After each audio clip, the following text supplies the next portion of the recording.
भगवतो अरहतो सम्मा संबुद्धस्स नमो तस्स भगवतो अरहतो सम्मा संबुद्धस्स नमो तस्स भगवतो अरहतो सम्मा संबुद्धस्स बुद्धं शरणं गच्छामि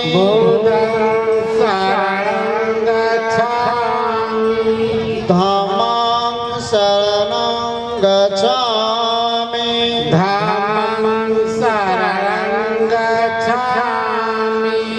संघं शरणं गच्छामि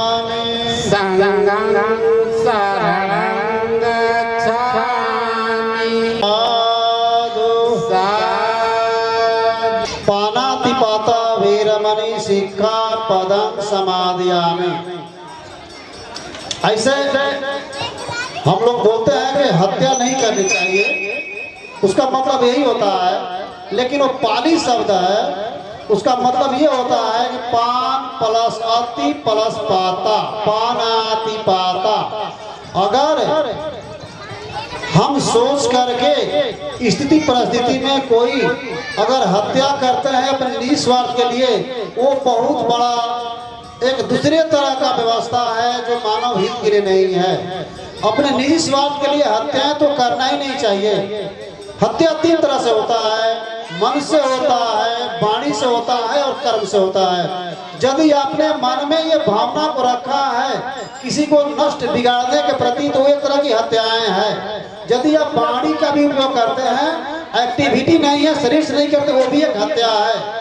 यदि आप अगर एक्टिव होकर करते हैं, वो तो बहुत बड़ी पाप है, वो सबसे ज्यादा खतरनाक है, वो भी हत्या है। इसीलिए यदि स्थिति नहीं मानता है कारण आप हत्या किसी भी जीव का ना करें।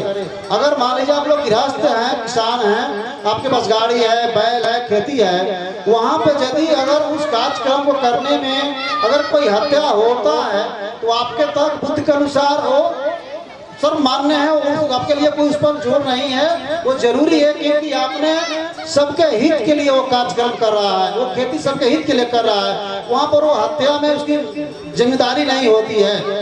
यदि अगर हमारे पीछे सब भंते जी लोग हैं और जो 8 शील 10 शील ग्रहण कर करके जो उपासक लोग हैं, यदि वो लोग निजी स्वार्थ में अगर कोई हत्याएं करता है, वो बहुत बड़ा हालांकि दुखद दोष होता है बुद्ध के अनुसार। दूसरा शील है अदीन दाना। और का मतलब होता है नहीं, दीना का मतलब होता है दिया हुआ। अगर कोई भी सामान कहीं भी रखा हुआ हो, अगर आपको लगता है कि मांगने पर मिल जाएगा, फिर भी अगर बेगर मांगे आप लेते हैं, तो वहां पर बुद्ध के अनुसार वो चोरी कहलाता है। कहा गया है कि सच के बराबर तप और झूठ के बराबर पाप। उसी तरह से जो चोरी वाली व्यवस्था है, उसी तरह से उतना ही ये पाप युक्त हो जाता है। उसमें आपकी एनर्जी लगती है, आप उस एनर्जी को सच्चाई की ओर ले जा करके यूज कीजिए, बुराई की ओर न ले जाइए। और अंतिम शील है नशा पान पे, जो मैंने बोला था, सुरा मेरिया मज्जा पमाद ठाना वीरमणि। सुरा का मतलब होता है कच्ची शराब, मेरा का मतलब होता है पक्की शराब। अगर ये दोनों चीज, और मज का मतलब होता है मरने वाला कोई मादक पदार्थ, और पमाद का मतलब आलस, ठाना का मतलब है जगह। जिस जगह पर नशीली पदार्थों का आवागमन हो, आयात निर्यात हो, खरीद बिक्री हो, उस जगह से अपने आप को दूर रखना चाहिए, अपने बच्चे को दूर रखना चाहिए, ताकि आप और आपके बच्चे उसके लत और आदी न बन सके। कहने का मतलब यह है कि नशा वो खतरनाक व्यवस्था है, वो खतरनाक कोबरा है कि यदि वो उसका लत लग जाता है तो 5 से 6 चीज अपना बर्बाद हो जाता है। पहले तो नशा प्राप्त करने के लिए संपत्ति की आवश्यकता है, तो पहले आपका संपत्ति का नुकसान हुआ, संपत्ति से आप विहीन हो गए।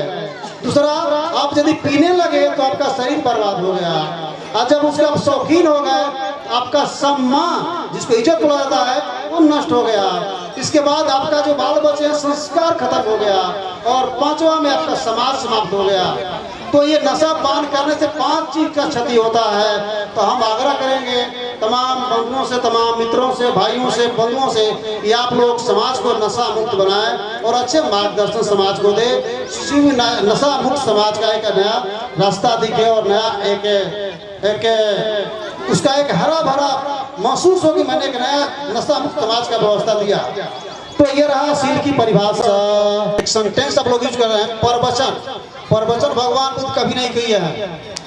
भगवान बुद्ध ने हमेशा देशना दिया है, प्रवचन नहीं किया है। प्रवचन के मतलब कि भात को खाना और वोमिटिंग करना, दूसरे को सुन करके उसी को कहना। भगवान बुद्ध ने अपनी रियलाइजेशन कहा है। प्रवचन ये शब्द हमारे बुद्धिज्म में नहीं है, तो कृपया आप लोग इस शब्द का उपयोग ना करें। इसमें देशना कहा जाता है, उपदेश कहा जाता है, जो आपकी अनुभव है। चूंकि बुद्ध ने कोई कॉलेज, यूनिवर्सिटी और कोई डिग्री लेने के लिए कहीं उन्होंने गया नहीं। उन्होंने वे कजुबा ऐसे व्यक्ति थे, ऐसे मानव थे कि पेड़ तर उनका जन्म हुआ, पेड़ तर ज्ञान प्राप्त किए, पेड़ तर धर्म की परिभाषा बहुत तरह से देखने को सुनने को मिलता भी है, लेकिन हम लोग देख रहे हैं, सुना नहीं जाता है। धर्म दिखाई दे रहा है। धर्म क्या है? एक प्रकृति के स्वभाव को समझना, उसके अनुसार अपने आप को अनुसरण करना, उस पर चलना, वही तो धर्म है। धर्म का मतलब होता है धी धारयति धर्म, जो धारण करने लायक है वही धर्म है। ये चीवर पहन लेना, ये मंदिर बना लेना, ये माथा टकला कर लेना, ये कोई धर्म का पहचान नहीं है। न हिंदू धर्म है, न बुद्धिस्ट धर्म है, न ईसाई, इसको कोई धर्म नहीं है। ये कम्युनिटी है, एक संगठन है। यदि ये धर्म अलग होता तो हिंदू का सूर्य अलग, बुद्धिस्टों का सूर्य अलग, हवा अलग, आकाश अलग, ऐसा है क्या? जब ऐसा नहीं है, प्रकृति एक सभी के लिए है और सभी को प्रकृति के अंदर में ही अनुशासित होकर जीना पड़ता है। तो प्रकृति के स्वभाव को जानना ही धर्म होता है और उसका उल्लंघन करना ही अधर्म होता है। जिस तरह हमारे गेस्ट लोग आए हुए हैं, बहुत दूर दराज से कुछ उम्मीद लेकर आए हुए हैं और यहाँ के व्यवस्थापक लोग उनको सेवा ना दे, अब उससे बड़ा धर्म क्या होगा?